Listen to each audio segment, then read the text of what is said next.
Hello students, welcome back to the virtual class of Gyan Manjari Vidyapit Moa. Students, in the last session we concluded the bridge course of geography and I told you that now only one bridge course is remaining, right, and that will take it 3 to 4 lectures and this is about the SPL. The SPL subject is known as the social and the political life. Right, now what happens up to now we understood about the history and the geography. So two sections of your SAS has been completed and today we are going to understand the social and political life and we are going to enter into the subject. I am going to make you aware that what is this subject about, right, how it is useful and what is the importance of that. So before starting the further, let us understand the importance of studying the SPL. Right, SPL को study करना क्यों जरूरी है ये हम आज के session में समझने वाले हैं और हम ये भी समझेंगे कि हमारा देश और हमारे देश के लोग कैसे हैं। तो इसके साथ आपको ये भी समझ में आ जाएगा कि सबसे पहले हमने जो देखा था वो क्या था, वो हमारे देश का हिस्ट्री था, राइट, वो इतिहास था। उसके बाद हमने अपने देश का जियोग्राफिकल लोकेशन देखा कि हमारे देश का लोकेशन कैसा है, इंडिया के आसपास क्या है क्या नहीं है, उसमें हम एंटर हुए। आज हम जानेंगे हमारे देश और उसके लोगों के बारे में कि वर्तमान में जो हमारा देश है वहाँ पे जो लोग हैं उसके बारे में क्या खास है, राइट। तो सबसे पहले समझते हैं सोशल एंड पॉलिटिकल लाइफ और उसके इंपॉर्टेंसेस क्या क्या है। सो सोशल एंड पॉलिटिकल लाइफ ये क्या है, तो दो वर्ड्स है, सोशल और पॉलिटिकल। सोशल यानी कि सोसाइटी के साथ और पॉलिटिकल यानी कि द गवर्नमेंट, राइट, सरकार। उसका पॉलिटिकल डिवीजन होता है स्टेट में, डिस्ट्रिक्ट में, तहसील में, गांव में, राइट। तो ये जो हमारे देश का डिवीजन है वो पूरा डिवीजन कैसा है, हमारे देश की गवर्नेंस सिस्टम कैसी है, वो होगा पॉलिटिकल में। और सोशल यानी कि हमारी आसपास की सोसाइटी, उसमें हमें कैसे रहना चाहिए, हमें सोसाइटी के साथ कैसे बिहेव करना चाहिए, ये सारी चीजें हम इसमें समझने वाले हैं। तो in social and political life, we learn about the rules and norms which all human beings live by. इस सब्जेक्ट के अंदर हम ये सारे रूल्स और रेगुलेशन समझेंगे, वो सारे नियम कायदे कानून जानेंगे कि जिसके द्वारा हम सब ह्यूमंस जो हैं, हम सब इंसान जो हैं वो जीते हैं। It helps us understand more about society and how people run a country. तो ये हमें और अच्छे से समझाएगा कि हमारी जो सोसाइटी है, राइट, वो कैसी है और लोग देश कैसे चलाते हैं। हमारा देश भारत चल रहा है, राइट, तो वो कैसे चलता है, ये सारी चीजें हमें ये सब्जेक्ट समझाएगा। तो एसपीएल को समझना इतना इंपॉर्टेंट क्यों है? Studying SPL will prepare you to grow up as active responsible members of the society. अगर आप एसपीएल को अच्छे से समझते हो तो एसपीएल आपको प्रिपेयर करेगा, किसके लिए आपको रेडी करेगा, किसके लिए, टू ग्रो अप, बड़ा होने के लिए। कैसे बड़ा होंगे आप? As active and responsible member of the society. अगर आप एसपीएल को अच्छे से पढ़ोगे तो आप सोसाइटी के एक रिस्पॉन्सिबल मेंबर बन के बड़े होगे, उसके साथ आप एक्टिव भी रहोगे सोसाइटी के लिए। सोसाइटी को कैसे हेल्पफुल होना चाहिए, हमें सोसाइटी के साथ कैसे बिहेव करना चाहिए, कैसे हमें रहना चाहिए, कैसे हमें सोसाइटी का ख्याल रखना चाहिए, ये सारी चीज़ें इस सब्जेक्ट को सीखने के बाद आप लोग अच्छे से समझ पाओगे। SPL will develop your ability to critically understand and analyze the rules of the Indian Constitution. Indian constitution हमारा भारत का बंधारण, हमारा भारत का संविधान, राइट। तो हमारे संविधान जो है उसको हम अच्छे से समझ पाए, उसको हम एनालाइज कर पाए, राइट, उसको समझ के उसका इंपॉर्टेंस समझ पाए, राइट। इन सब को समझने के लिए हमारी जो एबिलिटीज, हमारी जो क्षमता होनी चाहिए, ये हमें एसपीएल बताएगा, राइट। एसपीएल हमारी जो एबिलिटीज है उसको डेवलप करेगा, उसको और आगे बढ़ाएगा। SPL will teach you to understand what you can do as individual to protect and support our democracy. SPL हमें ये भी समझाएगा कि हम एक इंडिविजुअल के तौर पे एक इंसान अगर अकेला क्या कर सकता है कि जिससे एक अकेला इंसान सोसाइटी को सपोर्ट भी कर सके और प्रोटेक्ट भी कर सके। उसके साथ जो डेमोक्रेसी यानी कि हमारे देश में लोकशाही चल रही है, लोग अपने नेता खुद चुनते हैं, राइट। तो हमारे देश की जो डेमोक्रेसी है उसको प्रोटेक्ट करने के लिए और उसको सपोर्ट करने के लिए हम अकेले इंसान क्या कर सकते हैं, राइट। ये सारी चीजें हमें एसपीएल बताएगा। तो बच्चों ये था meaning and the importance of the SPL. Now let us move forward to understand about our nation. अभी हम समझेंगे हमारा देश क्या है, वहां के लोग कैसे हैं, right. So let us explore our nation. So students, अभी तक हमने बात की कि हमारे देश के बारे में हमें सीखना है एसपीएल।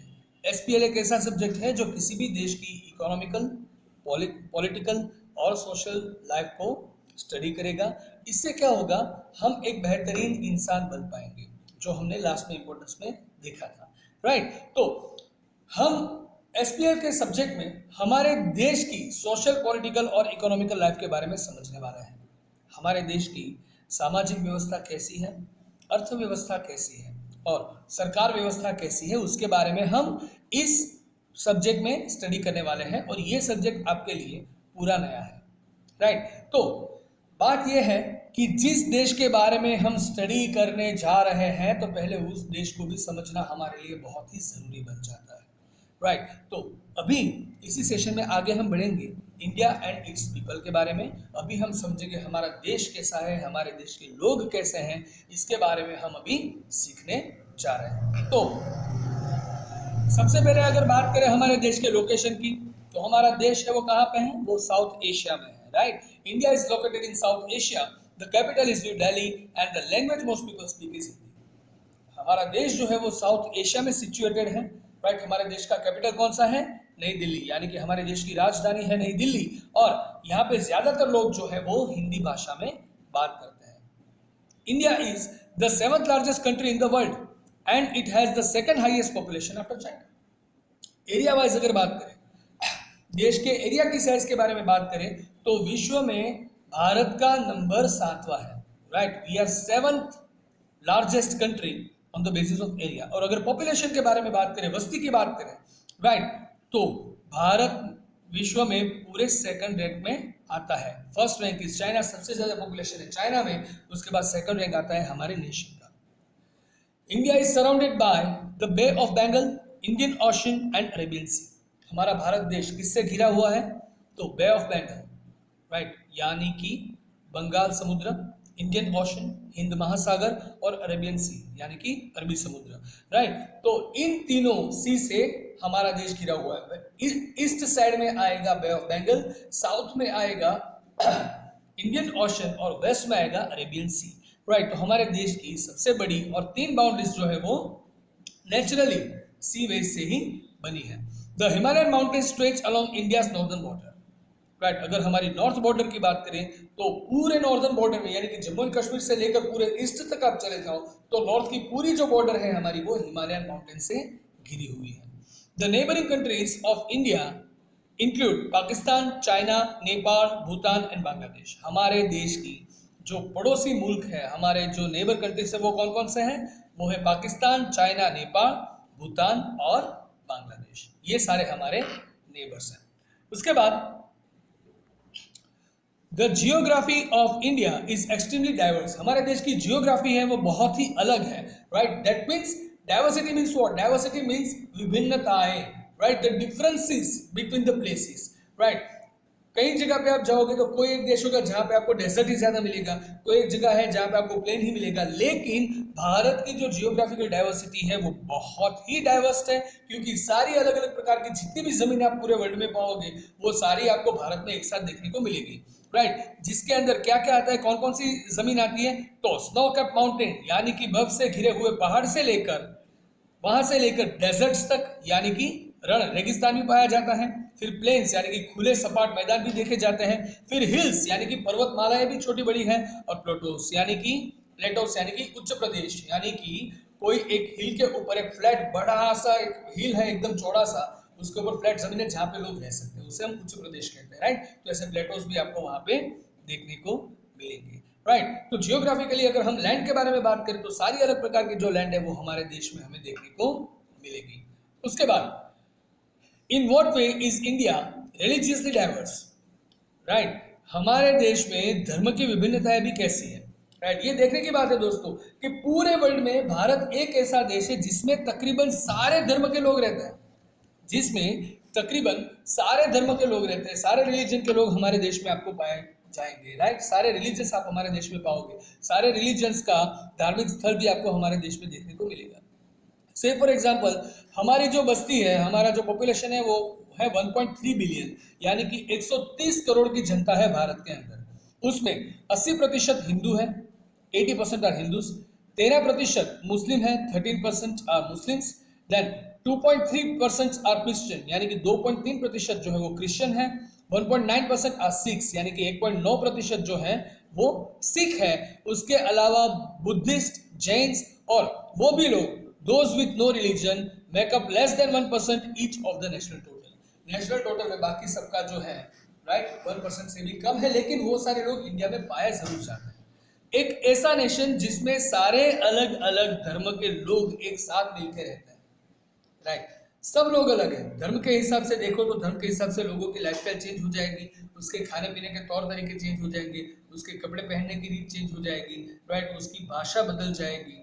ये सब होने के बावजूद हम एक साथ मिलकर रहते हैं। यही हमारे इंडिया की सबसे ग्रेटेस्ट पॉलिसी है, राइट। हमारे इंडिया की सबसे अच्छी बात यही है कि सारे अलग अलग लोग जो हर तरीके से एक दूसरे से अलग हैं, लेकिन फिर भी एक साथ रहते हैं। इसी की वजह से तो इंडियन सोसाइटी है, राइट, वो सबसे प्यारी सोसाइटी मानी जाती है, राइट। सो ये हमारा रिलीजियस डाइवर्सिटी हो गया।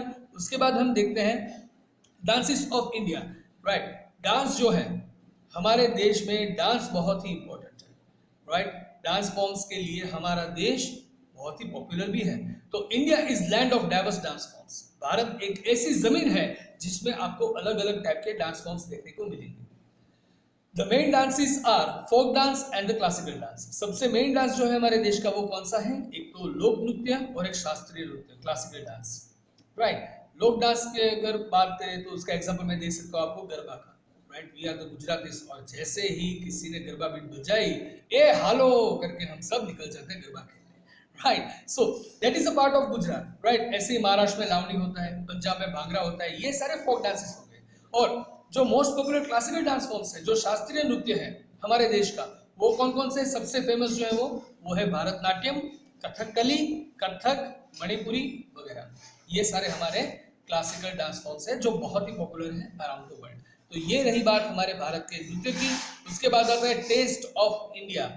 Indian food is one of the tastiest in the world, and yes we must admit that जितना टेस्टी खाना हमारे देश में हमको मिलता है, उतना टेस्टी पूरे वर्ल्ड में कहीं पे भी नहीं मिलेगा, राइट। ज्यादातर हमें सारे वर्ल्ड में मिलेगा जंक फूड, लेकिन जो वेराइटीज है खाने की, राइट, हर ओकेशन के लिए अलग खाना, हर धर्म के लिए अलग खाना, हर त्योहार के लिए अलग खाना, राइट, हर टेस्ट के लिए अलग खाना, right? We are enjoying the spicy as well as the tangy, as well as the sweet, as well as the sour, as well as the bitter too, right? जितने भी टेस्ट हमारी जुबान, हमारी टंग जितने भी टेस्ट को फील कर सकते हैं, उन सारे टेस्ट के खाने हमारे पास है। इतना रिच डाइवर्सिटी फूड का पूरे वर्ल्ड में कहीं नहीं। इसीलिए कहा जाता है कि culinary diversity of the India is the India's treasure, right. हमारे देश की खाने की जो डाइवर्सिटी है, खाने की जो विभिन्नता है, जो विविध अलग अलग प्रकार के व्यंजन हमारे देश में मिलते हैं, वो हमारे भारत का खजाना है।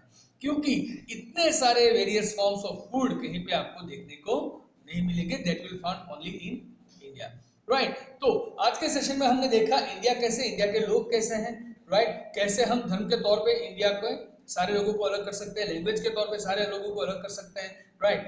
तो ये देखा। सबसे पहले तो मुझे बात आपको यही समझानी थी कि आज आपको और ज्यादा पता चलेगा। जैसे आप सब जानते ही है कि हमारे देश का इंपॉर्टेंस क्या है, लेकिन आज आपको कुछ इंटरेस्टिंग मिला होगा, ऐसी आशा करता हूँ। आपको मजा आया होगा समझने में कि कैसे हमारा देश सबसे महान, हम अगर कहते हैं हमारे देश को महान, तो वो क्यों है? क्योंकि इतनी सारी विभिन्नताएं होने के बावजूद भी हम सब एकजुट हैं, एक साथ हैं, राइट। तो आज के सेशन में हमने भारत और भारत में कुछ डिफरेंट क्वालिटी से वो देखी, राइट। और उसके साथ हमने डाइवर्सिटीज के बारे में बात की और उसका इंपॉर्टेंस समझा, क्योंकि इसी देश की सोशल, पॉलिटिकल और इकोनॉमिकल लाइफ को हम आगे बढ़ने वाले हैं, राइट। सो बच्चों, आज के सेशन में बस इतना ही था। Now it is time for the homework. So homework के लिए जो क्वेश्चन आपके स्क्रीन के ऊपर दिखा रहा है, आप अपने वीडियो को यहाँ पे पॉज करके ये क्वेश्चन लिख लो।